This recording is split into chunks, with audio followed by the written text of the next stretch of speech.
ആയുധധാരികളായിട്ട് കുറേ പേര് ആരെയോ കാത്തു നിൽക്കുന്ന പോലെ കണ്ടടങ്ങി അവരുടെ പുറകെ ഓടി. അപ്പോൾ അതിൽ ഓടുന്ന ഒരാൾ ഇത്തിരി പതുക്കെയാണ് ഓടുന്നത്. എൻ്റെ കാരണം വെച്ചാൽ അയാളുടെ കയ്യിലൊരു പ്ലാസ്റ്റിക് ബാഗുണ്ട്, അതിനകത്ത് ബോംബുകളാണ്. എടാ ചെയ്യരുത് എന്ന് ഞാൻ പറയുന്നുണ്ടാണ് അയാളോട്. പക്ഷെ അയാൾ അതിന് മുമ്പ് തിരിഞ്ഞു പോലും നോക്കാതെ ഇതിനകത്തൊരു ബോംബ് ഇങ്ങനെ ഇറങ്ങും. ഇവിടെ ഏത് പോലീസുകാരനും എപ്പോഴും എവിടെയും കയറി ചെല്ലാം, ആരെയും ചോദ്യം ചെയ്യാം, ആരോടും സംസാരിക്കാം. പക്ഷേ ഇതര സംസ്ഥാനങ്ങളിൽ പലയിടത്തും കയറി ചെല്ലണമെങ്കിൽ മതിയായ സന്നാഹത്തോടു കൂടി അല്ലാതെ പോലീസിന് പോകാൻ പറ്റാത്ത ഒരുപാട് മേഖലകൾ ഇന്നും നിലനിൽക്കുന്നുണ്ട്. എനിക്ക് അവനോട് പറയണമെന്ന് ആഗ്രഹമുണ്ട്. എടാ, ഞാൻ നിന്നെ പോലെ ഒരു സാധാരണ മനുഷ്യൻ, യൂണിഫോം ഇട്ടുന്നേ ഉള്ളൂ. ഞാൻ ഈ നാടിന് വേണ്ടി നിനക്ക് വേണ്ടിയാണ് പണിയെടുക്കുന്നത്. നീ എന്തിനാ എന്നെ കൊല്ലുന്നേ? യുപിയിലെ ഏതൊരു ഗ്രാമത്തിൽ പോയി മമ്മൂട്ടി അടിച്ച് ജയിച്ചു വരുന്നുണ്ട്. ഞങ്ങൾ പലയിടത്തും തോറ്റിട്ടേ ഉള്ളൂ. ഇപ്പോഴും ഈ ശരീരത്തിൽ ഈ ഇടത് കാലിൻ്റെ ഉള്ളിൽ ഈ ടെൻഡൻസിനുള്ളിൽ കുഞ്ഞ് കുഞ്ഞ് വെള്ളാരങ്കല്ലിൻ്റെ പൊടിയൊക്കെ ഉണ്ട്. അത് എടുത്തു കളയാൻ ശ്രമിച്ചാൽ ചിലപ്പോൾ നമ്മുടെ ചലനശേഷിയെ ബാധിക്കുന്നുള്ളൂ. ഡോക്ടർമാരോട് സാറിന് ശല്യമൊന്നുമില്ല, അവിടെ ഇരുന്നോട്ടെ എന്ന് പറഞ്ഞു. ഞാൻ മുന്നിരുന്നോട്ടെ, നമുക്ക് കുഴപ്പമൊന്നുമില്ല. അപ്പോൾ അവൻ എന്നെ കടിച്ചിട്ട് ആ കടിച്ച വേദനയിൽ ഞാനൊന്ന് കൈ മാറ്റിയപ്പോൾ ആ കിട്ടിയ ഗ്യാപ്പിന് മറ്റുള്ളവർക്ക് അവനോടുള്ള സ്നേഹം കൊണ്ട് മാത്രമാണ് ഞാനിപ്പോൾ ജീവനോടിരിക്കുന്നത്. അവർക്ക് എന്നോടുള്ള സ്നേഹം. ഞാനിപ്പം എൻ്റെ ഹീറോയിസം കാണിക്കാൻ വേണ്ടി ഞാൻ ഒറ്റയ്ക്ക് പോയി ഒരു പ്രതിയെ പിടിക്കാൻ പോയി. 2 കിട്ടി ഞാൻ ആശുപത്രിയിലായാലും സർക്കാർ എക്സ്ചക്കറിൽ എത്ര പണം പോകുന്നതെന്നറിയാം. നിങ്ങൾക്ക് വേണമെങ്കിൽ ഒരു IPS ഓഫീസർ പുതിയതായിട്ട് റിക്രൂട്ട് ചെയ്യാൻ പറ്റും. പക്ഷെ 30 കൊല്ലം അനുഭവ സമ്പത്തുള്ള ഒരു IPS ഓഫീസറെ സൃഷ്ടിക്കണം. ഇനി 30 കൊല്ലം കാത്തിരിക്കണം. ഞങ്ങൾ മനുഷ്യരാണ്. We have been trained, we are professionals, we might be better trained. സാധാരണക്കാരെക്കാൾ കൂടുതൽ ട്രെയിൻഡ് ആയിരിക്കാം നമ്മൾ. പക്ഷെ എന്നാൽ ഞങ്ങൾ മനുഷ്യരാണെന്ന് മറന്നു പോകരുത് എന്നുള്ളൊരു അഭ്യർത്ഥനയാണ് ഞങ്ങൾക്ക്. ഹായ്, ഇന്ന് എൻ്റെ കൂടെ ഉള്ളത് ADGP S. Sreejith IPS. Sir, welcome. Thank you.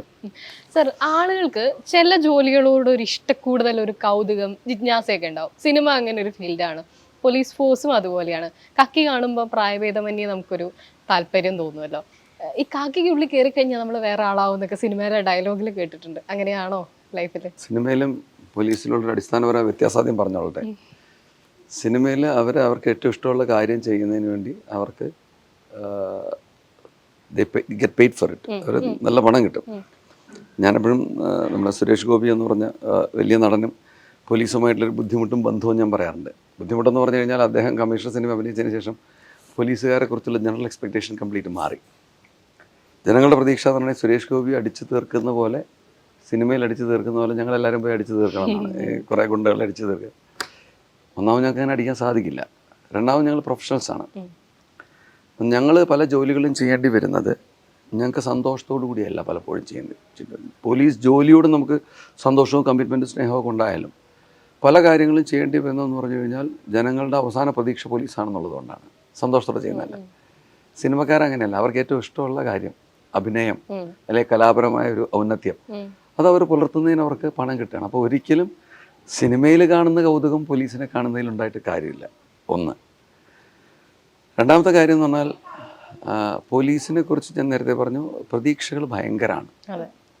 എൻ്റെ ജീവിതത്തിലൊരു ഉദാഹരണം പറഞ്ഞാൽ, കൊല്ലത്ത് ഏറ്റവും ദൗർഭാഗ്യകരമായ ഒരു സംഭവത്തിന് സാക്ഷ്യം വഹിക്കേണ്ടി വന്നിരുന്ന ഒരു SP ആണ് ഞാൻ. സുനാമി അടിച്ചപ്പോൾ ഞാനായിരുന്നു കൊല്ലത്ത്. അന്ന് ആ വെള്ളം കയറി സുനാമി അടിച്ച് ഒരു തുരുത്തായി മാറി ആ പ്രദേശത്ത് ചെന്നപ്പോൾ ആദ്യം എത്തുന്ന ഫസ്റ്റ് റെസ്പോണ്ടർ ഞാനാണ്. കാരണം വെച്ചാൽ അവിടെ ഒരു വഞ്ചിയിൽ കയറി രാവിലെ ഒരു 140ഓളം ശരീരങ്ങൾ എടുത്തു വെച്ചതിന് ശേഷമാണ് അവിടെ എത്തേണ്ട ഒരു ഗതികേട് എനിക്കുണ്ടായ ഒരു സർക്കാർ ഉദ്യോഗസ്ഥൻ എന്നുള്ള നിലയ്ക്ക്. അവിടെ ചെന്നപ്പോൾ അവിടുത്തെ ജനങ്ങൾ ചോദിച്ചൊരു ചോദ്യമുണ്ട്, എൻ്റെ മനസ്സിൽ ഇന്നും മായാതെ മറക്കാതെ മുഴങ്ങുന്നൊരു ചോദ്യം. സുനാമി അടിച്ചപ്പോൾ താൻ എവിടെയായിരുന്നു? എന്തുകൊണ്ട് തനിക്ക് തടുക്കാൻ പറ്റിയില്ല? അപ്പം ഞാനന്ന് വളരെ വികാരം കൊണ്ട് അവരുടെ ഉറ്റവരുടെയവർ നഷ്ടപ്പെട്ട വിഷമത്തിൽ നിൽക്കുന്ന ആൾക്കാർ നമ്മളോട് ചോദിക്കുന്നത് സുനാമി എന്തുകൊണ്ട് പോലീസ് തടഞ്ഞില്ല എന്നാണ്. അപ്പം അതിന് സത്യം പറഞ്ഞൊരു മറുപടിയില്ല. നിങ്ങളെപ്പോലൊരു മനുഷ്യനാണ് സഹോദര ഞാനും എന്ന് പറയാനുള്ള ഒരു തോന്നൽ നമ്മളിൽ മാനസികമായിട്ടുണ്ടാവുകയാണെങ്കിലും അവർ പോലീസ് എന്ന് പറഞ്ഞ ആ ഒരു പ്രസ്ഥാനത്തിന് കൊടുക്കുന്ന വിലയാണ് ഞാൻ അവിടെ കണ്ടത്. അതെ അതെ അതെ അവർ ഒരുപാട് പ്രതീക്ഷിക്കുകയാണ്. അതിൻ്റെ കൂട്ടത്തിലാണ് ഈ സിനിമയിലുള്ള ഈ അമാനുഷവൽക്കരണവും. അതായത് ഒറ്റയ്ക്ക് പോകുന്നു, പോലീസുകാരെല്ലാവരും ഇടിച്ച് ഒതുക്കുന്നു. അപ്പം അങ്ങനെ വരുന്ന ഒരു അതിഭാവുകത്വത്തിൻ്റെ ഒരു പ്രശ്നം കൂടെ പ്രതീക്ഷയിൽ പോലീസിനുണ്ട്. പക്ഷെ എന്നാലും നമുക്ക് സന്തോഷം തോന്നുന്നൊരു കാര്യം, ഈ പോലീസ് സേനയും പോലീസിലെ ഒരുപാട് ഉദ്യോഗസ്ഥരും അതിനനുസരിച്ച് ഉയർന്ന് പ്രവർത്തിക്കാനായിട്ടുള്ള ശ്രമം ഇന്നും അനവരതം തുറന്നുകൊണ്ടിരിക്കുകയാണ്.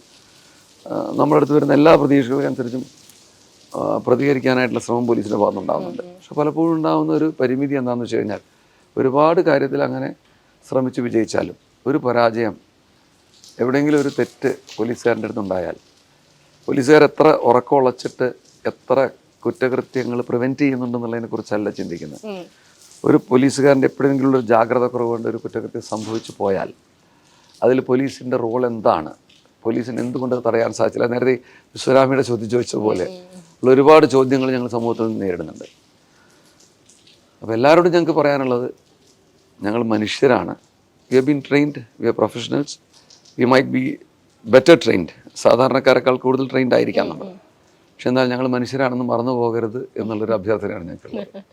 പോലീസുകാർക്കേ ഇപ്പോൾ ഈ പറഞ്ഞ പോലെ കോളേജ് ക്യാമ്പസിൽ SFIയോ ASCO ഒക്കെ ആയി വന്നൊരു പ്രായം കഴിഞ്ഞിട്ടാണല്ലോ പോലീസുകാരനാവുന്നത്. അപ്പം നമുക്ക് ഇപ്പോൾ എല്ലാ ഗവൺമെൻറ് ജീവനക്കാർക്കും അവരുടേതായ ഇടത് വലത് സംഘടനകളുണ്ട്, ഉള്ളിലെ രാഷ്ട്രീയം എവിടെയൊക്കെയോ അങ്ങനെ കീപ്പ് ചെയ്യുന്നുണ്ട്. പോലീസുകാരൻ എങ്ങനെയാ വേഷം കാക്കിയാവുമ്പോൾ നമ്മൾ താങ്കൾ പറഞ്ഞതിനകത്ത് മറുപടി തന്നെയുണ്ട്. ഉള്ളിൽ വെക്കുവാണ്. ഉള്ളിൽ വെച്ചോട്ടെ, അവൻ്റെ പ്രവൃത്തിയിൽ അവൻ്റെ പ്രവൃത്തി പഥത്തിൽ നിയമപരമായാൽ മതി. അവൻ നിയമത്തിൻ്റെ സൃഷ്ടിയാണ് ഞാനെന്നുള്ള തിരിച്ചറിവ് ഒരു പോലീസുകാരനുണ്ടാവണം. എനിക്ക് യൂണിഫോം ഇടുന്ന തൊട്ട് ഞാൻ ഈ മഫ്റ്റി ഡ്രസ്സ് ഇടുന്നതിന്, എൻ്റെ ഷൂവിന്, എല്ലാത്തിനും ഒരു നിയമമുണ്ട്, ഒരു നിഷ്കർഷയുണ്ട്. ആ നിഷ്കർഷയ്ക്ക് അനുസരിച്ച് മാത്രമേ ഞാൻ ജീവിക്കൂ. ആ നിഷ്കർഷ അനുസരിച്ച് മാത്രമേ ഞാൻ എൻ്റെ കർമ്മപഥത്തിൽ സഞ്ചരിക്കൂ. എൻ്റെ കർമ്മപന്ഥാവിന് വഴിയൊരുക്കുന്നത് നിയമമാണ് എന്നുള്ള അവബോധം പോലീസുകാരന് കൃത്യമായി ഉണ്ടായാൽ മതി. അവൻ്റെ ഉള്ളിലെ രാഷ്ട്രീയം എന്താണ്, അവൻ്റെ ചിന്ത എന്താണെന്നുള്ള ആരും ചോദിച്ചില്ല. അത് പ്രകടനമായിട്ട് പുറത്തു വരാതിരുന്നാൽ മതി. അവനവൻ്റെ സമയം വരുമ്പോൾ അവൻ റിട്ടയർ ചെയ്ത് കഴിഞ്ഞാൽ അവൻ്റെ അവസരം വരുമ്പോൾ അവൻ കാണിച്ചോട്ടെ. രാഷ്ട്രീയം എന്ന് പറയുന്നത് ആരുടെയും മനസ്സിൽ നിന്ന് എടുത്തു കളയാവുന്ന ഒരു സംഗതിയല്ല. അതാണ് ഞാൻ നേരത്തെ പറഞ്ഞത്. രാഷ്ട്രീയവാദം എന്താ പറയുക, ഒരു പ്രത്യേക തരത്തിലുള്ള അസമത്വത്തിനും അശാസ്ത്രീയമായിട്ടുള്ളൊരു സമൂഹ വളർച്ചയ്ക്കും കാരണമാകും. രാഷ്ട്രീയം വേണം. രാഷ്ട്രീയം എവിടെ പ്രകടിപ്പിക്കണം, എവിടെ പ്രകടിപ്പിക്കാൻ പാടില്ല എന്നുള്ളത് തിരിച്ചറിവുള്ളവരായിരിക്കണം ഉദ്യോഗസ്ഥർ. അതിന് നമുക്ക് പരിശീലനം കിട്ടുന്നുണ്ട്. ആ പരിശീലനത്തിന് മുറുകെ പിടിച്ചുകൊണ്ട് നമുക്ക് തന്നിട്ടുള്ള നിയമസംഹിതകളെ എന്താ പറയുക മുറുകെ പിടിച്ചുകൊണ്ട് മുമ്പോട്ട് പോകാൻ ഒരു പോലീസ് ഉദ്യോഗസ്ഥനും ബുദ്ധിമുട്ടുണ്ടെന്ന് എനിക്ക് തോന്നുന്നില്ല. അങ്ങനെ ബുദ്ധിമുട്ടുള്ളവൻ യഥാർത്ഥ പോലീസ് ഉദ്യോഗസ്ഥനല്ല. അവനെ അവിടെയാണ് പരിശീലിപ്പിക്കേണ്ടത്. അവൻ ഞാനൊരു പോലീസുകാരനാണ് എന്ന് പറയാനുള്ള ആർജവം, I am a constable, I am a police officer, I am a എന്താ പറയുക IPS ഓഫീസർ എന്ന് പറയാനുള്ളൊരു ആർജവം. ഞാൻ അടുത്ത കാലത്ത് വളരെ രസകരമായ എൻ്റെ ഒരു ജൂനിയർ കൊളീഗ് പറഞ്ഞൊരു വർത്താനം, ഒരു ദേശീയ നേതാവ് വന്ന് അദ്ദേഹത്തോട്, നിങ്ങൾ വളരെ സമന്വയമായിട്ട് സമഞ്ജസമായിട്ട് ഞങ്ങളുടെ കാര്യങ്ങളൊക്കെ ചെയ്തു തന്നല്ലോ, നിങ്ങൾക്ക് ഞങ്ങളുടെ രാഷ്ട്രീയ പാർട്ടിയുടെ കൂറുണ്ടെന്ന് ഞാൻ മനസ്സിലാക്കുന്നു എന്ന് പറഞ്ഞപ്പോൾ അദ്ദേഹം പറഞ്ഞൊരു മറുപടി, sir I am an IPS officer sir എന്ന് പറഞ്ഞ് അദ്ദേഹത്തെ സല്യൂട്ട് ചെയ്തത് എനിക്കറിയാം. എനിക്കൊരു ഒരുപാട് അഭിമാനം തോന്നി അദ്ദേഹത്തിൻ്റെ ആ നിലപാടെന്ന് പറയുന്നത്. താങ്കൾ ഇന്ന പാർട്ടിയിലായതുകൊണ്ടാണോ ഞങ്ങളെ സേവിക്കുന്നത്, ഇത്ര ഭംഗിയായിട്ട് സേവിക്കുന്നത്? I am serving you because you are an officer from the government sir, and I am serving you because I am an IPS officer sir എന്ന് പറയാൻ പറ്റുന്നൊരു ആർജവം സിനിമയിലാണ് കൈയടിക്കുക. ഇത് ട്രൂത്ത് സ്ട്രേഞ്ചർ ദാൻ ഫിക്ഷൻ. പല സിനിമകളും ഞങ്ങളുടെ കൂട്ടത്തിലുള്ള പല ഇത്തരത്തിലുള്ള അനശ്വരന്മാരാക്കേണ്ട ഞങ്ങളുടെ കൊളീഗ്സിനെ അവലംബിച്ചുകൊണ്ടുണ്ടായിട്ടുള്ളതാണെന്ന് നിങ്ങൾ മറന്നു പോകരുത്. സിനിമയ്ക്ക് മാതൃകയാവുന്ന പലപ്പോഴും യഥാർത്ഥ ജീവിതത്തിലുള്ള അനശ്വര കഥാപാത്രങ്ങളായിട്ട് ഒരു ഉദാഹരണം ഈ കണ്ണൂർ സ്ക്വാഡ് എന്ന് പറയുമ്പോൾ തന്നെ എനിക്ക് തെല്ല് വിഷമമുണ്ട്. കാരണം കണ്ണൂർ സ്ക്വാഡ് എന്ന് പറയുന്ന സിനിമയ്ക്ക് ആധാരമായ വിഷയങ്ങളുണ്ടായിരുന്നപ്പോൾ അതിൻ്റെ പേര് കണ്ണൂർ സ്ക്വാഡ് എന്നൊന്നും ആയിരുന്നില്ല. ഞങ്ങളുടെ ഒരു സ്ക്വാഡ് ഞങ്ങൾക്ക് സഹായിക്കാൻ വേണ്ടി, യഥാർത്ഥത്തിൽ തടിയൻ്റെ അവിടെ നസീർ എന്ന ഒരു കുപ്രസിദ്ധ കുറ്റവാളി അദ്ദേഹത്തിൻ്റെ കേസ് അന്വേഷിക്കാൻ വേണ്ടി നമ്മൾ രൂപീകരിച്ചൊരു ഒരു കൂട്ടായ്മ, പോലീസിൻ്റെ കൂട്ടായ്മ. ഇതിനു വേണ്ടി മാത്രം, മറ്റൊരു ജോലി അവർക്ക് വേണ്ട, ഇത് തന്നെ ചെയ്യണം എന്ന് പറഞ്ഞ് നിർബന്ധിച്ച് ഉണ്ടാക്കിയ ഒരു കൂട്ടായ്മ, പോലീസിൻ്റെ കൂട്ടായ്മ.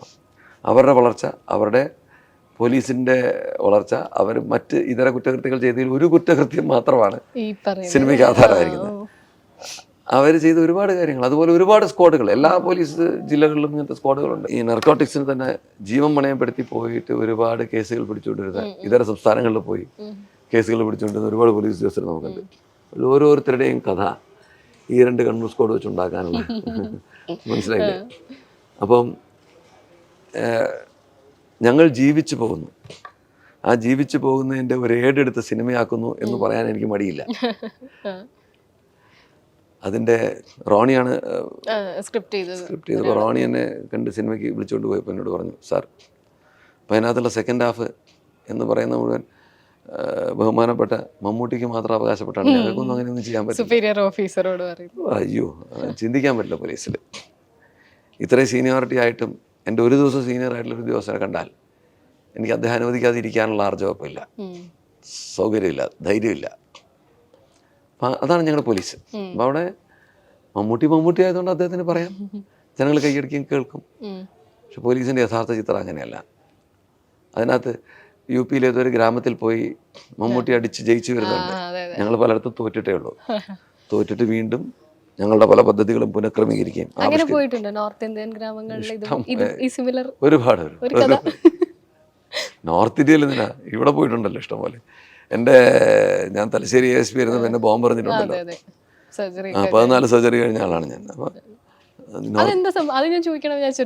എന്താണ് ശരിക്കും സംഭവിച്ചത്? ഒരു ഏറ്റുമുട്ടലിൻ്റെ സ്ഥലത്തുനിന്ന് നമ്മൾ രക്ഷപ്പെട്ട് പോവുകയാണ്. അവിടെ വെടിവെക്കേണ്ടി വന്നു, ബോംബേർ നടക്കുന്നു. പ്രാദേശിക സംഭവമായിരുന്നു. പ്രാദേശിക പാനൂർ പാത്തിപ്പാൽ എന്ന് പറഞ്ഞ സ്ഥലത്ത്. അപ്പം ഞാൻ വേറൊരു സ്ഥലത്തെത്തുമ്പോൾ അവിടെ ആയുധധാരികളായിട്ട് കുറേ പേര് ആരെയോ കാത്തു നിൽക്കുന്ന പോലെ കണ്ടടങ്ങി അവരുടെ പുറകെ ഓടിയപ്പോൾ അവർ അവരുടെ പുറകെ ഞാൻ ഓടുകയാണ്. എൻ്റെ പോലീസുകാർ ജീപ്പിൻ്റെ പുറകെ നിന്ന് ഇറങ്ങി വരുമ്പോൾ കുറച്ച് സമയം എടുക്കുന്നു. ഞാൻ ഏകദേശം ഒരു 100-400 വാരം മുമ്പിലാണ് എൻ്റെ കൂടെയുള്ള പോലീസുകാരെക്കാളും. അപ്പോൾ അതിൽ ഓടുന്ന ഒരാൾ ഇത്തിരി പതുക്കെയാണ് ഓടുന്നത്, സ്പീഡില്ല. എൻ്റെ കാരണം വെച്ചാൽ അയാളുടെ കയ്യിലൊരു പ്ലാസ്റ്റിക് ബാഗുണ്ട്, അതിനകത്ത് ബോംബുകളാണ്.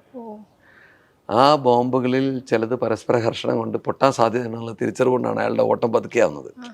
ആ ഓട്ടം പതുക്കെയാവുന്നതുകൊണ്ട് എനിക്ക് അയാളെ പിടിക്കാൻ സാധിക്കുന്ന അവസ്ഥയിലേക്ക് എത്തുകയാണ് ഞാൻ. അപ്പം അദ്ദേഹം ചെയ്യുന്നത് എന്താണെന്ന് വെച്ചാൽ അദ്ദേഹം ഇതിനകത്ത് കൈയിടുന്നത് ഞാൻ കാണുന്നുണ്ട്. അപ്പം മനസ്സിലായിട്ടില്ല അത് ബോംബാണ്. മനസ്സിലായി, നമുക്കറിയാം. പക്ഷെ അയാൾ തിരിഞ്ഞോടുകയാണ്. അപ്പം എൻ്റെ മനസ്സിൽ എനിക്ക് തോക്കുണ്ട്, എൻ്റെ കയ്യിൽ ആയുധമുണ്ട്, എനിക്ക് വേണമെങ്കിൽ വെടിവെക്കാം. പക്ഷെ വെടിവെക്കുമ്പോൾ ഉണ്ടാകുന്ന ഭവിഷ്യത്ത് എന്ന് വെച്ചാൽ അയാളുടെ പുറകിലാക്കൊള്ളുക. പുറകിൽ ഒരാളുടെ പുറത്ത് വെടി കൊള്ളുമ്പോൾ അതിനർത്ഥം എന്ന് വെച്ചാൽ ഓടിപ്പോകുന്ന ഒരാളെ ഒരു പോലീസ് ഉദ്യോഗസ്ഥൻ വെടിവെച്ചു എന്നാണ് പിന്നീട് അന്വേഷണത്തിൽ വരിക. ഇതൊരു സെക്കൻഡിൻ്റെ ചിന്താമണ്ഡലത്തിൽ വന്ന ഒരു സെക്കൻഡ്. ഞാൻ ഈ ഹോൾസ്റ്റർ തുറന്നു, വെപ്പൺ എടുക്കാൻ പറ്റില്ല, ഓടിക്കൊണ്ടിരിക്കുകയാണല്ലോ. ഹോൾസ്റ്റർ തുറന്നു എടുക്കുന്നതിന് മുമ്പ് ഞാൻ അയാളെ ശാസിക്കുന്നുണ്ട്. എനിക്ക് മനസ്സിലായി അയാൾ എന്തോ ചെയ്യാൻ പോവാണെന്നുള്ളത്. അപ്പം എടാ ചെയ്യരുത് എന്ന് ഞാൻ പറയുന്നുണ്ടാവാണ് അയാളോട്. പക്ഷെ അയാൾ അതിന് മുമ്പ് തിരിഞ്ഞു പോലും നോക്കാതെ ഇതിനകത്തൊരു ബോംബ് എടുത്തിട്ട് ഇങ്ങനെ എറിഞ്ഞു. എന്നെ നോക്കിയിട്ട് പോലും ഇല്ല അയാൾ. അയാളുടെ ഉദ്ദേശം എന്നെ ഉപദ്രവിക്കാതിരിക്കാൻ ഉദ്ദേശം ഉണ്ടോ എന്ന് എനിക്ക് ഇപ്പോഴും അറിയില്ല. അദ്ദേഹം മരിച്ചുപോയി പിന്നീട്. ബോംബ് നിർമ്മാണത്തിനിടെ തന്നെയാണ് അദ്ദേഹം മരിച്ചത്, ചെയ്ത ആൾ. അപ്പോൾ അങ്ങനെ എറിഞ്ഞപ്പോൾ ഞാൻ നേരെ അങ്ങ് പൊട്ടി, എൻ്റെ കാലിൻ്റെ ഇടയിൽ വീണാണ് പൊട്ടിയ. ഞാൻ അങ്ങ് പൊങ്ങിപ്പോയി. എൻ്റെ പോലീസുകാരുടെ കയ്യിലേക്കാണ് ചെന്ന് വീഴുന്നത്. എനിക്ക് പിന്നെ മിന്നാരം എന്ന് പറഞ്ഞ സിനിമ കണ്ടപ്പോഴേ ജഗതി നിൽക്കുന്നൊരു നിപ്പുണ്ട്. ഒരു പട്ടിക്ക് ബോംബ് വെച്ച് കൊടുത്തിട്ട് പട്ടി ഇല്ലാതാവൻ ജഗതി ഇങ്ങനെ പറഞ്ഞ് പുകയൊക്കെ വന്ന് നിൽക്കുന്നത്. ഞാൻ പലപ്പോഴും ആലോചിച്ചിരിക്കാറ്, ഞാനന്ന് അങ്ങനെയാണല്ലോ നിന്നത്, യൂണിഫോമൊക്കെ പിങ്ങി.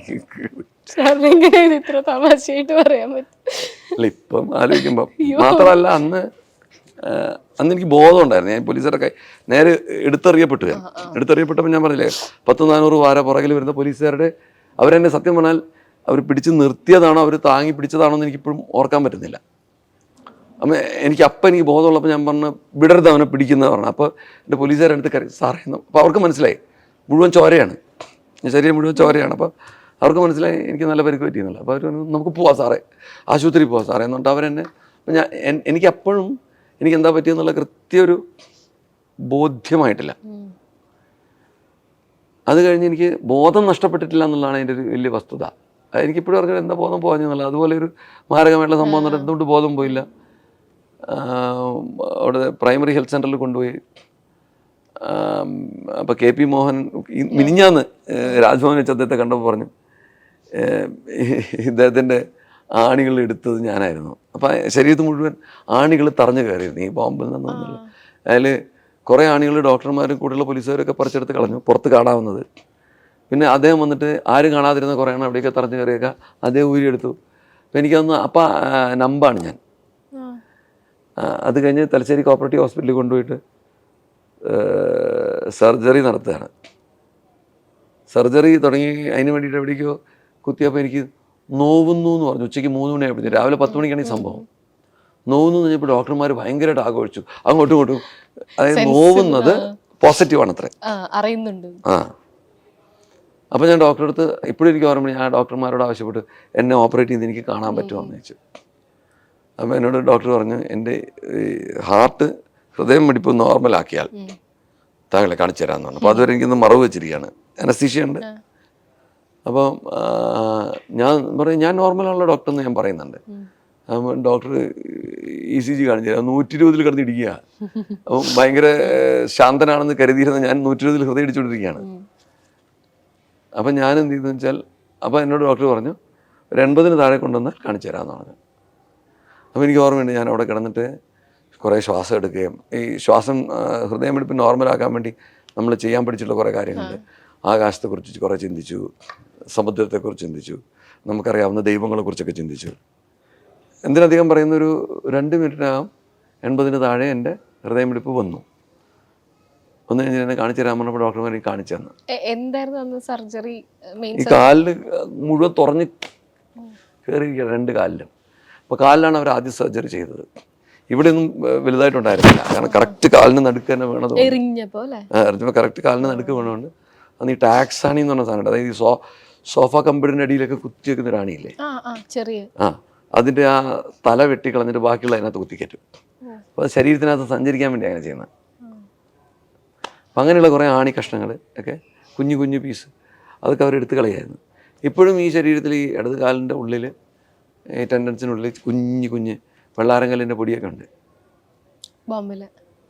അത് എടുത്ത് കളയാൻ ശ്രമിച്ചാൽ ചിലപ്പോൾ നമ്മുടെ ചലനശേഷിയെ ബാധിക്കുന്നുള്ളതുകൊണ്ട് ഡോക്ടർമാരോട് സാറിന് ശല്യമൊന്നുമില്ല, അവിടെ ഇരുന്നോട്ടെ എന്ന് പറഞ്ഞു. ഞാൻ മുന്നിരുന്നോട്ടെ, നമുക്ക് കുഴപ്പമൊന്നുമില്ല. അപ്പോൾ അതിൻ്റെ ആകെയുള്ള ബുദ്ധിമുട്ട് എന്ന് വെച്ചാൽ വളരെ തണുപ്പേറിയ പ്രദേശങ്ങൾ, ഇപ്പോൾ യൂറോപ്പിലൊക്കെ സഞ്ചരിക്കുമ്പോൾ മൈനസ് ടെമ്പറേച്ചറൊക്കെ ഉള്ള സമയം വരികയാണെങ്കിൽ രാവിലെ എഴുന്നേൽക്കുമ്പോൾ കുറേ നേരം കിടക്കുന്നിടത്ത് നിന്ന് നമ്മൾ കയ്യും കാലും ഒക്കെ അനക്കിയാൽ മാത്രമേ എഴുന്നേക്കാൻ പറ്റുള്ളൂ. അങ്ങനെ ഒരു ബുദ്ധിമുട്ട് ഇപ്പോഴും ചെറുതായിട്ടുണ്ട്.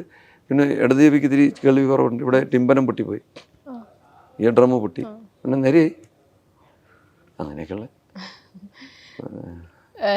ഈ ഒറ്റയ്ക്ക് പോലീസ് ഓഫീസേഴ്സ് ഓടി, ഇപ്പം എന്താ പറയുക, പുറത്തൊന്നും അറിയിക്കാൻ പാടില്ലാത്ത ഒരു ന്യൂസ് കിട്ടി, സുപ്പീരിയർ ഓഫീസർ ഓടിപ്പോയി പ്രതിയെ പിടിക്കുന്നു, ഇടിച്ചിടുന്നു. ഇത് നമ്മൾ കണ്ടിട്ടുള്ള ഒരു കാര്യം സിനിമയിൽ. അങ്ങനെ സംഭവിക്കും? നിങ്ങൾ ഒരു സുപ്പീരിയർ ഓഫീസർ ഒറ്റയ്ക്ക് പോയി ഒരു താവളത്തിലേക്കൊക്കെ കയറിച്ചിട്ടോ? നമുക്ക് നല്ല ഇൻസ്ട്രക്ഷൻ, അങ്ങനെ ഒറ്റയ്ക്ക് പോകാൻ പാടില്ല എന്നാണ്. ഇപ്പോൾ ഉദാഹരണത്തിന് ഇപ്പം ഞാനിപ്പം ഏകദേശം 30 കൊല്ലം സർവീസിലൊരു ADGP ആണ്. ഞാനിപ്പം എൻ്റെ ഹീറോയിസം കാണിക്കാൻ വേണ്ടി ഞാൻ ഒറ്റയ്ക്ക് പോയി ഒരു പ്രതിയെ പിടിക്കാൻ പോയി, 2 കിട്ടി ഞാൻ ആശുപത്രിയിലായാൽ സർക്കാർ എക്സ്ചക്കറിൽ എത്ര പണം പോകുന്നതെന്നറിയോ? നിങ്ങൾക്ക് വേണമെങ്കിൽ ഒരു IPS ഓഫീസർ പുതിയതായിട്ട് റിക്രൂട്ട് ചെയ്യാൻ പറ്റും. പക്ഷെ 30 കൊല്ലം അനുഭവ സമ്പത്തുള്ള ഒരു IPS ഓഫീസറെ സൃഷ്ടിക്കണമെങ്കിൽ ഇനി 30 കൊല്ലം കാത്തിരിക്കണം. അതുകൊണ്ട് നമ്മളോടൊക്കെ പറഞ്ഞിരിക്കുകയെന്ന് വെച്ചാൽ നമ്മൾ വളരെ കരുതി, വളരെ സൂക്ഷിച്ച്, നമുക്ക് ഭീഷണി ഉണ്ടെങ്കിൽ അതിനുള്ള ആയുധങ്ങൾ കരുതി, പിന്നെ വേണ്ട എന്താ പറയുക സന്നാഹത്തോടു കൂടി മാത്രമേ പോകാവൂ എന്നുള്ളതാണ്. സിനിമയാണ് ഈ പ്രശ്നം ഉണ്ടാക്കുന്നത്. ഞങ്ങൾ എപ്പോഴെങ്കിലും ഒറ്റയ്ക്ക് പോയി ബഹളം ഉണ്ടാക്കേണ്ട സാഹചര്യം ഉണ്ടായിട്ടുണ്ടെങ്കിൽ അറിയാതെ പോയി പെട്ടുപോകുന്ന ചിലപ്പോൾ അങ്ങനെ ഉണ്ടാവും. നമ്മൾ ഉദ്ദേശിക്കാതെ, ഞാനൊക്കെ ഒരുപാട് സന്ദർഭങ്ങളിൽ അങ്ങനെ പെട്ടിട്ടുണ്ട്. വേറൊരു സ്ഥലത്ത് പോകുമ്പോൾ അവിടെ അല്ല, നമ്മളിപ്പോൾ ഞാനും എനിക്കിപ്പോഴും ഓർമ്മയുണ്ട്, തലശ്ശേരിയിൽ തന്നെ, അവിടെ തന്നെ ഉദാഹരണം പറയാം. കാലം കഴിഞ്ഞു, കേസുകളൊക്കെ പോയതുകൊണ്ട് ഇപ്പോൾ സംസാരിക്കുന്നതിന് തെറ്റില്ല. ഞാൻ പെട്രോളിങ് സഞ്ചരിക്കുകയാണ്, ഞാനും ഡ്രൈവറും ഒരു പോലീസുകാരനേ ഉള്ളൂ എൻ്റെ വണ്ടിയിൽ. എൻ്റെ ആയുധം എൻ്റെ കയ്യിലുണ്ട്, പോലീസുകാരൻ്റെ കയ്യിൽ ആദ്യം മാത്രമേ ഉള്ളൂ. ഇങ്ങനെ ചെന്ന ഉടനെ ഒരു വളവ് തിരിഞ്ഞപ്പോൾ ഒരു 7-8 പേര് ആയുധധാരികൾ ബോംബ് സഹിതം നിൽക്കുകയാണ്. ഇത് കണ്ടിട്ട് അവരുടെ പേരിൽ നടപടി എടുക്കാതെ പോരാൻ നമുക്ക് പറ്റുമോ? പറ്റില്ല. ഞാൻ നോക്കിയപ്പം ഒരു 7-8 പേരുള്ളതിൽ ഒരു 4 പേരുടെ കയ്യിലാണ് ബോംബുള്ളത്, ബാക്കിയുള്ള ആൾക്കാരുടെ കയ്യിൽ വാള് മാത്രമേ ഉള്ളൂ. അപ്പം ഞാൻ ചാടി ഇറങ്ങി വാള് മാത്രമുള്ള ഒരുത്തനെ, എന്നെക്കാൾ ആരോഗ്യം കുറവുണ്ടെന്ന് എനിക്ക് ഉറപ്പുള്ള ഒരുത്തനെ കയറി കഴുത്തി ചേർത്ത് പിടിച്ച്, വാള് ചേർത്ത് പിടിച്ച്, അവനെ പിടിച്ചിട്ട് തോക്കെടുത്തിട്ട് അവൻ്റെ കിളിയിൽ വെച്ചിട്ട് ഞാൻ അവനെ, എല്ലാവരും കീഴടങ്ങണം, ഇല്ലെങ്കിൽ ഞാൻ ഇവനെ കൊണ്ടുപോകും, ബോംബ് പറഞ്ഞാൽ ഞാൻ ഇവനെ കൊല്ലും, നീ പറഞ്ഞാൽ നിങ്ങൾ ഇവനും ചാവും എന്നൊക്കെ പറഞ്ഞ് സിനിമ സ്റ്റൈലിൽ വരും. അപ്പം ഞാനിവനെ ഇങ്ങനെ പിടിച്ചിരിക്കുമ്പോൾ അവൻ്റെ വായ ഇവിടെയാണ്, എൻ്റെ ഈ. അപ്പം അവരെല്ലാവരും ഇങ്ങനെ അറച്ചു നിൽക്കുകയാണ് എന്ത് ചെയ്യണമെന്ന് അറിയാതെ. ഇപ്പം ഇവൻ്റെ കൈ കടിച്ചു. കൈ കടിച്ചപ്പോൾ ഞാൻ കൈ ഇത്തിരി മാറ്റി. അപ്പോൾ അവന് സംസാരിക്കാറായി. പിന്നെ അവരോട് പറയുക, എറിയടാ എറി, ഞാൻ പോയാലും സാറില്ല പിന്നെ എടുക്കുന്നത്. മനസ്സിലായി? എനിക്കറിയാൻ പാടില്ല അവരുടെയൊക്കെ മാനസികാവസ്ഥ എന്താന്നുള്ള. അവനെ ഞാൻ കൊണ്ടുപോയി. രാഷ്ട്രീയ വളരെ മിസ്ഗൈഡഡ് ആയിട്ടുള്ള ഒരുപാട് ചെറുപ്പക്കാർ അവിടെ ഉണ്ടല്ലോ. അപ്പോൾ അവനെന്നെ കടിച്ചിട്ട് ആ കടിച്ച വേദനയിൽ ഞാനൊന്ന് കൈ മാറ്റിയപ്പോൾ ആ കിട്ടിയ ഗ്യാപ്പിന് മറ്റുള്ളവർക്ക് അവനോടുള്ള സ്നേഹം കൊണ്ട് മാത്രമാണ് ഞാനിപ്പോൾ ജീവനോടിരിക്കുന്നത്. അവർക്ക് എന്നോടുള്ള സ്നേഹം. അപ്പം എന്താ പറയുക, സർക്കാരിൻ്റെ പട്ടിയാന്നൊക്കെയാണ് പറഞ്ഞത്. ഞാൻ പറഞ്ഞു ഈ സർക്കാരിനൊന്നും ഞാൻ അറിയത്തുമില്ലോ, ഞാൻ എൻ്റെ ജോലി ചെയ്യാൻ വന്നതല്ലേ. പിന്നീട് അവനോട് ഞാൻ ചോദിച്ചു, നീ എന്തിനാ അങ്ങനെയൊക്കെ പറഞ്ഞത്? ഇപ്പോൾ അവരൊക്കെ ജീവനോടെ ഉണ്ട്. ഈ പക്ഷി ജീവനുണ്ട്, അവൻ ഗൾഫിലുണ്ട്. ഒരു 4-5 കൊല്ലം മുമ്പ് ശബരിമല വന്നപ്പോൾ അവനെ കണ്ടിരുന്നു ഞാൻ. ഇപ്പം എന്നോട് വലിയ സ്നേഹവും ബഹുമാനമൊക്കെയാണ്. അന്നത്തെ കേസിൽ അവനെ പ്രതിയാക്കി കേസൊക്കെ എടുത്ത് അതൊക്കെ പോയിട്ട് പോയി അതൊക്കെ വഴിക്ക് നടന്നു. അത് കഴിഞ്ഞ് അവൻ ഇപ്പം പ്രായമൊക്കെ ആയതുകൊണ്ട് ഇത് ഏകദേശം ഞാൻ പറഞ്ഞിപ്പം 99 കാര്യമാണ് ഞാനീ പറഞ്ഞത്. 1999 കഴിഞ്ഞിട്ടിപ്പം 25 വർഷം ആയി. അപ്പോൾ അയാൾക്ക് അതിൻ്റേതായിട്ടുള്ളൊരു ഒന്ന് ആയിരിക്കാം. ഞാൻ പിന്നെ ഒരുപാട് ഇൻട്രാക്ട് ചെയ്തിട്ടില്ല. കാണുമ്പോൾ വലിയ ബഹുമാനമാണ്. കോടതിയിൽ കേസിന് മൊഴിയെടുക്കാൻ പോകുമ്പോഴും അദ്ദേഹത്തെ കണ്ടിരുന്നു പലപ്പോഴും. പക്ഷെ ഞാൻ പറയുന്നത് ആ മാനസികാവസ്ഥയാണ്. ഈ മാനസികാവസ്ഥ ഒറ്റയ്ക്ക് പോയി നേരിടേണ്ടി വരുമ്പോൾ എനിക്ക് അവനോട് പറയണമെന്ന് ആഗ്രഹമുണ്ട്. എടാ, ഞാൻ നിന്നെ പോലെ ഒരു സാധാരണ മനുഷ്യൻ, യൂണിഫോം ഇട്ടുന്നേ ഉള്ളൂ. ഞാൻ ഈ നാടിന് വേണ്ടി നിനക്ക് വേണ്ടിയാണ് പണിയെടുക്കുന്നത്. നീ എന്തിനാ എന്നെ കൊല്ലുന്നേ? ഇങ്ങനെയുള്ള ചില സന്ദർഭങ്ങളിൽ നമുക്ക് പലപ്പോഴും അനിതര സാധാരണമായ പാടവം കാണിക്കേണ്ടി വരും ജീവൻ രക്ഷപ്പെടാൻ വേണ്ടിയിട്ട്. ധൈര്യം കാണിക്കേണ്ടി വരും. നിവൃത്തിയില്ല. ധൈര്യം കാണിച്ചില്ലെങ്കിൽ നമ്മൾ മരിച്ചു പോകുന്നുള്ള സാഹചര്യം വരുമ്പോൾ കാണിക്കേണ്ടി വരും. ഇപ്പോഴത്തെ ഏറ്റവും വലിയ ചർച്ച ലഹരിയും ക്രൈമുമാണ്. ലഹരിയുമായി ബന്ധപ്പെട്ട് പറയുന്നത് ക്രമാതീതമായി കഴിഞ്ഞ കുറച്ച് വർഷങ്ങളിൽ വർദ്ധിച്ചു എന്നാണ്. പേര് പോലും കേട്ടിട്ടില്ലാത്തത്, ലൂസിഫറിലെ ഡയലോഗൊക്കെ പറയേണ്ടി വരും, പേര് കേട്ടിട്ടില്ലാത്ത ലഹരികളാണ് കുറേ വർഷങ്ങളായിട്ട് വരുന്നതെന്നുള്ള. ക്രൈമിന്റെ കാര്യത്തിൽ ഇപ്പോൾ ഇന്നലെ ഒരു ചർച്ച ഞാൻ കേട്ടപ്പോൾ അതിലൊരു മാധ്യമപ്രവർത്തകൻ പറയുന്നത് ക്രൈം ഉണ്ടായിരുന്നു, പക്ഷെ അത് റിപ്പോർട്ട് ചെയ്യുന്നതിൻ്റെ എണ്ണം കൂടിയത് കൊണ്ടാണ്. അങ്ങനെ ഒരു ഒപ്പീനിയനും വരുന്നുണ്ട്. ഈ രണ്ടും രണ്ട് വലിയ വിഷയങ്ങളാണ്. എന്നാലും വസ്തുത എന്താണ് ഇപ്പോൾ? ആദ്യം ഞാൻ ക്രൈം റിപ്പോർട്ടിങ്ങിനെ കുറിച്ച് പറയാം. ഏകദേശം ശരാശരി ഒരു 6 ലക്ഷത്തിന് 7 ലക്ഷത്തിനിടയിൽ FIRകളാണ് കേരളത്തിൽ രജിസ്റ്റർ ചെയ്യപ്പെടുന്ന ഒരു വർഷം. UP-യിൽ ശരാശരി 2-2.5 ലക്ഷത്തിനിടയിലാണ് UP-യിൽ രജിസ്റ്റർ ചെയ്യുന്ന FIRകൾ.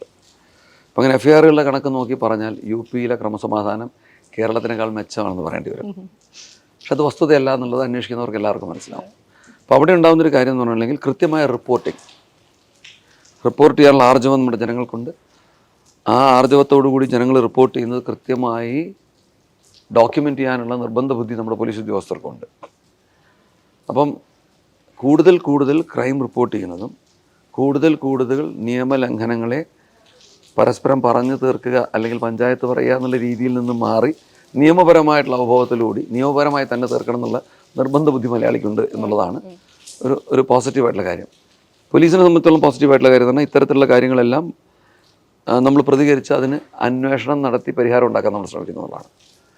അപ്പോൾ കൂടുതൽ റിപ്പോർട്ടിംഗ് ഉണ്ട് എന്ന് പറയുന്നത് ഒരു വസ്തുതയാണ് കേരളത്തെ സംബന്ധിച്ചോളം പ്രത്യേകിച്ചും. അത് കൂടുതൽ അവബോധവും അവയർനെസ്സും ഇത് നിയമപരമായി തന്നെ നേരിടണം എന്നുള്ള നിർബന്ധ ബുദ്ധിയുടെയൊക്കെ ഭാഗമായിട്ടും കൂടെ വരുന്നതാണ് സാക്ഷരത. അപ്പോൾ അതൊരു എന്താ പറയുക സിവിലൈസ്ഡ് ആയിട്ടുള്ള ഒരു സമൂഹത്തിൻ്റെ ഒരു നാന്ദിയാണ് എന്ന് വേണമെങ്കിൽ പറയാം. മറ്റുള്ള ഇതര സമൂഹങ്ങളിൽ നിന്ന് വ്യത്യസ്തമായി അത് വളരെ പോസിറ്റീവാണ്. ലഹരിയുടെ കാര്യം പറഞ്ഞാൽ നമ്മൾ പോലീസിൻ്റെ ഭാഗത്തുനിന്ന് ചെയ്യേണ്ട ഒരുപാട് കാര്യങ്ങൾ വളരെ ഭംഗിയായിട്ട് നമ്മൾ ചെയ്യുന്നുണ്ടെങ്കിൽ പോലും പോലീസിൻ്റെ മാത്രം നമ്മൾ ശരാശരി ഇപ്പോൾ ഏകദേശം ഒരു 100ഓളം കേസുകൾ ഒരു ദിവസം രജിസ്റ്റർ ചെയ്തിട്ടുണ്ട്, പോലീസും എക്സൈസും എല്ലാം ചേർന്നിട്ട്. ഇപ്പോൾ കേസ് രജിസ്റ്റർ ചെയ്യുന്നത് കൊണ്ട് മാത്രം നമുക്ക് ഈ എന്താ പറയുക സപ്ലൈ ഭാഗം നമുക്ക് കട്ട് ചെയ്യാൻ പറ്റും ഒരു പരിധി വരെ. അതിനിപ്പോൾ നമ്മൾ ബഹുമാനപ്പെട്ട ഞങ്ങളുടെ പോലീസ് ചീഫും മുഖ്യമന്ത്രിയുടെയൊക്കെ നിർദ്ദേശപ്രകാരം നമ്മളിതിൻ്റെ സോഴ്സുകൾ അന്വേഷിച്ച് പോകാൻ തുടങ്ങി. അവരുടെ സാമ്പത്തിക സ്രോതസ്സുകൾ തടയാനുള്ള ഏർപ്പാടുകൾ ചെയ്തു തുടങ്ങി. DHUNT എന്ന് പറഞ്ഞൊരു പ്രത്യേക ഓപ്പറേഷൻ നമ്മുടെ ബഹുമാനപ്പെട്ട ADGP law and order Manoj Ibrahim സാറിൻ്റെ നേതൃത്വത്തിൽ വളരെ ഗംഭീരമായിട്ട് നടന്നുകൊണ്ടിരിക്കുകയാണ്. അതിൽ ഈ വിക്ടിംസിനെ പുനരധിവസിപ്പിക്കാനുള്ള പ്രക്രിയകളും ഒക്കെ നടക്കുന്നുണ്ട്. ഇതൊരു വശത്ത് നടക്കുമ്പോൾ നമ്മൾ മനസ്സിലാക്കേണ്ടതെന്ന് പറഞ്ഞാൽ നമ്മുടെ കുടുംബങ്ങളിൽ നിന്ന് ഈ പ്രശ്നം പരിഹരിക്കാൻ തുടങ്ങണം. മാതാപിതാക്കളായിരിക്കണം ഫസ്റ്റ് ഡിഫൻഡേഴ്സ്. നമ്മുടെ നാട്ടിലിപ്പോഴും ഉള്ള ഒരു വിഷമം എന്ന് പറയുന്നത് എൻ്റെ കുട്ടിക്ക് അങ്ങനെ ഒരു കുഴപ്പം വരില്ല എന്ന് വിശ്വസിക്കാൻ ശ്രമിക്കുന്ന എൻ്റെ കുട്ടി ചെയ്യില്ല. അത് എൻ്റെ കുട്ടി നിൻ്റെ കുട്ടി എന്നില്ല, നമ്മുടെ കുട്ടികളാണ് എല്ലാവരും. ഇതെല്ലാവരും നമ്മുടെ കുട്ടികളാണ്. ഇവരെ നേരെയാക്കുകയും ഇവരെ സമൂഹത്തിൻ്റെ മുഖ്യധാരയിലേക്ക് കൊണ്ടുവരികയും ചെയ്യേണ്ടത് നമ്മുടെ ഓരോരുത്തരുടെയും ആവശ്യമാണ്. അങ്ങനെ കണ്ടുകൊണ്ട് മുന്നോട്ട് പോകാനായിട്ട് ഫസ്റ്റ് ഡിഫൻഡേഴ്സായിട്ട് കുടുംബത്തിലുള്ളവർ തന്നെ മുമ്പോട്ട് വരേണ്ടത് അത്യന്താപേക്ഷിതമാണ്. പോലീസിന് മാത്രമായിട്ട് പരിഹരിക്കാൻ പറ്റുന്ന ഒരു ഇഷ്യൂ അല്ല, ഒരു സാമൂഹ്യ പ്രശ്നമാണ്. സിഗരറ്റും മദ്യവും ഇവിടെ നിയമവിരുദ്ധമല്ല. ഇപ്പോൾ എങ്ങനെ ഉപയോഗിക്കുന്നു എന്നുള്ളത് മാത്രമേ ഉള്ളൂ, ഇവിടെ സുലഭമായ കാര്യമാണ്. പക്ഷെ അതുപോലെ അല്ലാത്തൊരു കാര്യമാണല്ലോ മയക്കുമരുന്ന്, കഞ്ചാവ് എന്ന് പറയുന്നത് നിയമവിരുദ്ധമാണ്. അത് ഇത്രയധികം നമ്മുടെ നാട്ടിലേക്ക്, കോളേജുകളിലേക്ക്, സ്കൂളുകളിലേക്ക് ഒഴുകുന്നുണ്ടെങ്കിൽ ആ സോഴ്സ് അല്ലെങ്കിൽ ആ വഴികൾ എന്തുകൊണ്ട് പോലീസിൻ്റെ ശ്രദ്ധയിൽപ്പെടാതെ ഇത്രയും ഞാൻ പറഞ്ഞല്ലോ, ഈ സാമൂഹ്യ പ്രശ്നങ്ങൾ പലതും പോലീസ് ഇപ്പം പല കാര്യങ്ങളിലും 20% മാത്രമേ നമുക്ക് എൻഫോഴ്സ്മെൻറ്റ് കൊണ്ട് നേരെയാക്കാൻ പറ്റുള്ളൂ. ഒരു സമൂഹത്തിൻ്റെ വളർച്ചയിൽ എൻഫോഴ്സ്മെൻറ്റ് കൊണ്ട് മാത്രം നടക്കുന്ന പരിഹാരങ്ങൾ വളരെ പരിമിതമാണ്. നടക്കില്ല എന്നല്ല പറയുന്നത്, പരിമിതം എന്നാണ് ഞാൻ ഉപയോഗിച്ച വാക്ക്. എല്ലാവരുടെയും കൂട്ടായ പരിശ്രമം കൊണ്ട് പോലീസ് എന്ന് പറയുന്ന സമൂഹത്തിൻ്റെ ഒരു പരിച്ഛേദം മാത്രമാണ്, സമൂഹത്തിൻ്റെ കണ്ണാടി മാത്രമാണ് പോലീസ്. ഞങ്ങളുടെ ഒരു ഫേമസ് ഡിക്റ്റം എന്ന് പറയുന്നത് society gets the policing it deserves എന്ന് പറഞ്ഞു കഴിഞ്ഞാൽ, ഇപ്പം ബീഹാറിലെ പോലീസിങ് അല്ല കേരളത്തിലെ പോലീസിങ്. കേരളത്തിലെ ജനങ്ങളുടെ ആവശ്യാനുസരണം ഇപ്പം വളരെ ഓസ്റ്റൻറ്റേഷ്യസ് ആയിട്ടുള്ള, വളരെ എന്താ പറയുക, സമൃദ്ധിയോടുകൂടി അല്ലെങ്കിൽ ലക്ഷറിയോടുകൂടി ജീവിക്കുന്നൊരു പോലീസ് ഉദ്യോഗസ്ഥനെ കേരളത്തിൽ സങ്കല്പിക്കാൻ പറ്റില്ല. കേരളത്തിൽ ആ ഉദ്യോഗസ്ഥന് ആക്സെപ്റ്റബിൾ അല്ല. എത്ര വിനയത്തോടും ലാളിത്യത്തോടും കൂടി ഒരു പോലീസുകാരൻ ജീവിക്കുന്നു എന്നുള്ളതാണ് ഇവിടുത്തെ ഒരു ഔന്നത്യത്തിൻ്റെ മാനദണ്ഡമാണ്. ഇതര പല സ്ഥലങ്ങളിലും അങ്ങനെയല്ല. ഒരു പോലീസ് ഉദ്യോഗസ്ഥൻ യാത്ര ചെയ്യുമ്പം അയാൾക്ക് എത്ര വാഹനങ്ങൾ അകമ്പടിയുണ്ട്, അകമ്പടിയോട് ആവശ്യവുമാണ്, അല്ലെങ്കിൽ ചിലപ്പോൾ. അപ്പോൾ അങ്ങനെയുള്ളൊരു അവസ്ഥ വിശേഷം കേരളത്തിലില്ല. ഇവിടെ ഏത് പോലീസുകാരനും എപ്പോഴും എവിടെയും കയറി ചെല്ലാം, ആരെയും ചോദ്യം ചെയ്യാം, ആരോടും സംസാരിക്കാം. പക്ഷേ ഇതര സംസ്ഥാനങ്ങളിൽ പലയിടത്തും കയറി ചെല്ലണമെങ്കിൽ മതിയായ സന്നാഹത്തോടു കൂടി അല്ലാതെ പോലീസിന് പോകാൻ പറ്റാത്ത ഒരുപാട് മേഖലകൾ ഇന്നും നിലനിൽക്കുന്നുണ്ട്. അപ്പോൾ ഈ വ്യത്യാസം അനുസരിച്ച് കേരളത്തിലെ എൻഫോഴ്സ്മെൻറ്റിൻ്റെ രീതിക്ക് വ്യത്യാസമുണ്ട്. ആ രീതിക്ക് വ്യത്യാസം വരുന്നത് പോലീസിങ്ങിലൂടെ മാത്രമല്ല, സമൂഹത്തിൻ്റെ അവബോധത്തിലൂടെയാണ്. പോലീസുകാരെ ബഹുമാനിക്കുന്ന രീതിയിലാണ്. പോലീസിന് മാത്രമല്ല, സർക്കാർ ഉദ്യോഗസ്ഥരെ മൊത്തത്തിൽ. അപ്പോൾ ആ വ്യത്യാസം എന്ന് പറയുന്നത് ഒരു സോഷ്യലായിട്ടുള്ളൊരു ഡിഫറൻസാണ്. സോഷ്യോളജിക്കൽ എന്ന് 2 വാക്ക് ഞാൻ നേരത്തെ ഉപയോഗിച്ചു.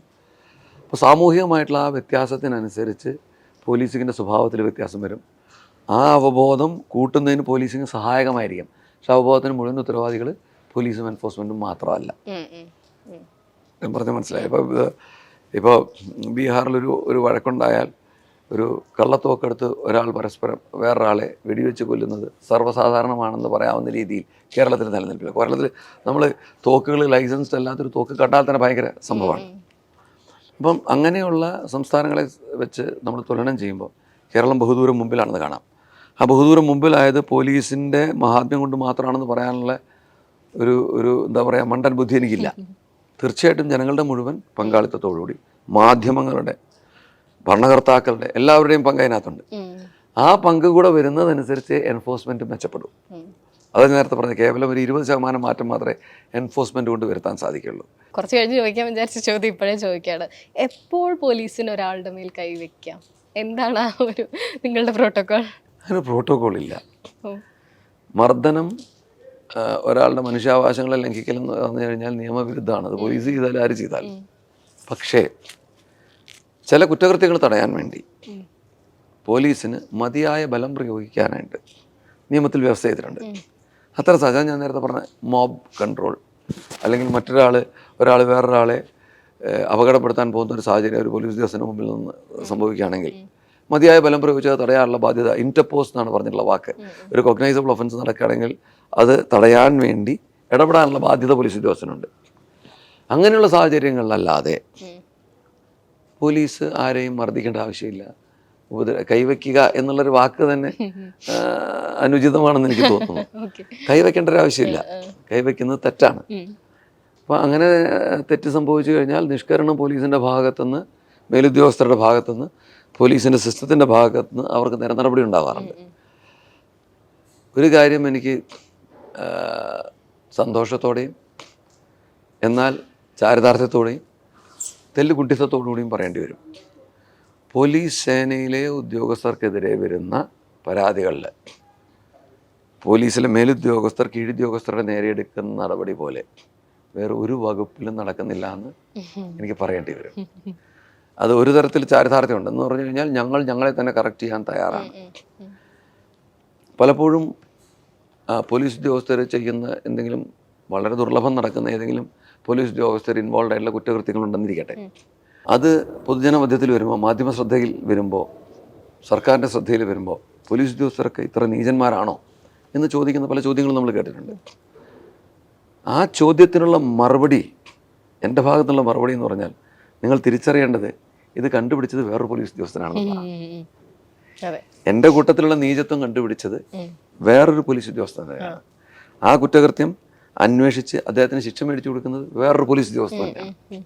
ഇപ്പൊ പോലീസ് എന്ന് പറയുന്ന ആ സത്തയ്ക്ക് അവിടെ മേന്മയാണ്. നമ്മൾ തിരുത്തുകയാണ്. ഇങ്ങനെ തിരുത്തുന്ന വേറെ എത്ര ഡിപ്പാർട്ട്മെന്റുകൾ അവിടെ നിൽക്കട്ടെ, എത്ര കൂട്ടായ്മകളുണ്ട്. പത്രപ്രവർത്തകരോട് തന്നെ താങ്കളുടെ കൂട്ടത്തിലുള്ള ഒരു പത്രപ്രവർത്തകയോ ഒരു തെറ്റ് ചെയ്താൽ എഴുന്നേറ്റ് നിന്ന് തെറ്റാണെന്ന് പറയാനും ആ തെറ്റിനെതിരെ പ്രതികരിക്കാനുള്ള ആർജവം എത്ര പേർക്കുണ്ട്. ഞാനിപ്പം ആരെയും കുറ്റപ്പെടുത്തി പത്രപ്രവർത്തക കൂട്ടായ്മയ്ക്കെതിരെ ഞാൻ സംസാരിച്ചതെന്ന് കരുതരുത്. ഞാനൊരു ഉദാഹരണം പറഞ്ഞു, ഏത് കൂട്ടായ്മ എടുത്തോളൂ. പക്ഷെ ഞങ്ങളതിൽ മുൻപന്തിയിൽ നിൽക്കുന്നു എന്ന് എനിക്ക് ഉച്ചസ്ഥരം ഉദ്ഘോഷിക്കാനൊരു മടിയില്ല. ഞങ്ങളുടെ ഭാഗത്തൊരു തെറ്റ് കണ്ടാൽ ആ തെറ്റ് തിരുത്താനായിട്ട് മറ്റാരേക്കാളും എപ്പോഴും ആലോചിക്കേണ്ടതെന്ന് ഒരു പോലീസ് ഉദ്യോഗസ്ഥനെതിരെയാണെങ്കിലും കേസ് അന്വേഷിക്കുന്ന മറ്റൊരു പോലീസ് ഉദ്യോഗസ്ഥൻ തന്നെയായിരിക്കും. അവൻ്റെ സഹോദരനാണ്.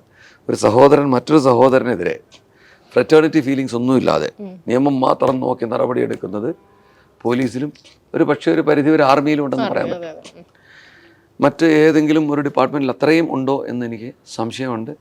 ഉണ്ടെങ്കിൽ ഞാൻ സ്വീകരിക്കാൻ തയ്യാറാണ്. ഇല്ലെന്നാണ് എൻ്റെ ധാരണ. വയലൻസ് ഉള്ള സിനിമകൾ വന്നതുകൊണ്ട് അത് വലിയ രീതിയിൽ സ്വാധീനിക്കുന്നു, അതുകൊണ്ടാണ് ചെറുപ്പക്കാരൊക്കെ ഇങ്ങനെയായി പോകുന്നത് എന്നുള്ളൊരു ചർച്ച ഇവിടെ നടന്നുകൊണ്ടിരിക്കുന്നുണ്ട്. അതിനൊരു ഉത്തരവും ഉണ്ടാവുന്നില്ല.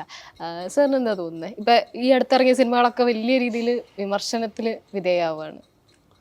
സിനിമകളോട് ഒരു സിനിമ കണ്ടിട്ട് ഒരാൾ നശിച്ചു പോകുന്നോ നന്നാവുമെന്നോ പൂർണ്ണമായി എനിക്ക് പറയാൻ സാധിക്കില്ല. എന്നാൽ സിനിമയ്ക്ക് സ്വാധീനമില്ലെന്ന് വെച്ചാൽ വളരെ നിർണായകമായ സ്വാധീനമുണ്ട്. വളരെ നിർണായകമായ സ്വാധീനമുണ്ട്. ഞാൻ സിനിമയുടെ പേര് പറയുന്നില്ല. ഒരു സിനിമയിലൊരു മോഷ്ടാവ് ഒരു സ്ത്രീയുടെ അരഞ്ഞാണം എടുക്കുന്നൊരു സീനുണ്ട് സിനിമയിലെ കഥാപാത്രം. അതിനുശേഷം ഒരുപാട് സംഭവങ്ങൾ ഉണ്ടായെന്ന് പറഞ്ഞ് സോഷ്യൽ മീഡിയയിൽ തന്നെ ചില കള്ളന്മാരുടെ വെളിപ്പെടുത്തലുകൾ ഓരോന്നും നിങ്ങൾ കണ്ടു കാണും. അതൊക്കെ അനാരോഗ്യകരമാണ്, അനാശാസ്യമാണ്. നമുക്ക് പ്രോത്സാഹിപ്പിക്കാൻ പറ്റുന്നൊരു പ്രവണതയല്ല. അതുകൂടാതെ ഈ ദൃശ്യം എന്ന് പറഞ്ഞ സിനിമ നിങ്ങൾ കണ്ടു കാണും. അപ്പം നല്ല സിനിമയാണ്, എനിക്ക് വളരെ ഇഷ്ടമായി, ഞാൻ എൻജോയ് ചെയ്തു. പക്ഷെ അതുപോലെ കുറ്റകൃത്യങ്ങൾ ചെയ്യാൻ ശ്രമിച്ച ഒരുപാട് പേര് പോലീസിൻ്റെ പിടിയിലായിട്ടുണ്ട്. എവിടെയെങ്കിലും പോയി കുറ്റകൃത്യം ചെയ്തിട്ട് ഫോൺ എടുത്ത് വലിച്ചെറിഞ്ഞു കഴിഞ്ഞാൽ പിന്നെ ഞാൻ രക്ഷപ്പെട്ടു എന്ന് കരുതുന്ന, അതൊരു തരത്തിൽ കുറ്റകൃത്യം തെളിയിക്കാനുള്ള പോലീസിൻ്റെ കാര്യങ്ങൾക്ക്, ശ്രമങ്ങൾക്ക് ഊറ്റം കൂടുന്ന ഒരു ഏർപ്പാടാണ്. സൗകര്യം കിട്ടുന്നുണ്ട്. പക്ഷെ എന്നിരുന്നാൽ പോലും അത് ആശാസ്യകരമല്ല. കാരണം എനിക്കങ്ങനെ ട്രൈ ചെയ്ത് ശ്രമിച്ചു നോക്കാൻ പറ്റും എന്ന് ആർക്കൊക്കെയോ എവിടേക്കോ തോന്നുന്നുണ്ട്. അപ്പോൾ അങ്ങനെ ആ തോന്നലിന് വളം വെച്ച് കൊടുക്കുന്ന രീതിയിലുള്ള മാധ്യമം ഞാനിവിടെ ഉദ്ദേശിച്ച സിനിമയാണ്. സിനിമ അല്ലെങ്കിൽ സീരിയലുകൾ ആൾക്കാരുടെ മനസ്സിൽ ഇടം പിടിക്കാൻ പറ്റുന്ന രീതിയിൽ സൃഷ്ടിക്കുന്നത് അനാശാസ്യമാണ്, അനാരോഗ്യകരമാണ്, സമൂഹത്തിന് മൊത്തത്തിലുള്ള ഒരു എന്താ പറയുക ഉന്നമനത്തിന് ഉതകുന്നതല്ല എന്ന് ഞാൻ വിശ്വസിക്കുന്നുണ്ട്.